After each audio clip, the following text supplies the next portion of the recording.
Rekaman kamera pemantau atau CCTV saat seorang remaja perempuan jadi korban penganiayaan di depan rumahnya sendiri di Jalan Bamba Puang, Setapak 1, Kota Makassar, Sulawesi Selatan. Akibat peristiwa ini, korban alami luka memar di bagian tubuh dan juga trauma. Orang tua korban yang tidak terima anaknya dianiaya melaporkan kasus ini ke pihak kepolisian. Adapun motif penganiayaan diduga adanya perselisihan di media sosial. Pada saat anak saya di dalam, dia keluar dipanggil sama temannya. Rencananya mau bicara, jadi anak saya keluar. Terus dia keluar di sini, ternyata mereka sudah bergelombol di depan, cuman anak saya tidak lihat. Pada saat dia masuk, dia tidak kasih bicara anakku, terus dia langsung hantam. Dia hantam kepalanya anakku, melawanlah anakku. Mereka terjatuh di sini berbondong-bondong lah dari luar keluarganya untuk memukul, bukan melerai. Karena itu disaksikan dengan anak-anak di sekitar sini juga. Itu gara-gara apa itu?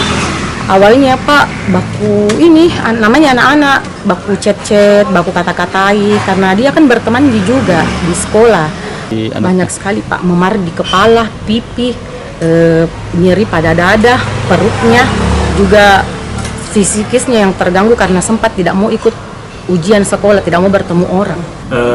Berawal saat antara terlapor dengan korban, ada ketersinggungan melalui chat di media sosial, sehingga dari pihak terlapor mendatangi rumah korban, kemudian memanggil korban, kemudian selanjutnya melakukan penganiayaan bersama teman-temannya.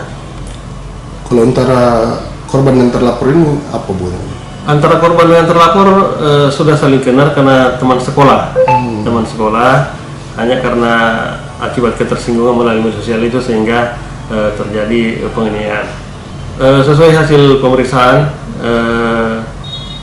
ada mengalami luka memar di bagian pipi, ada juga mengalami luka memar di bagian lutut.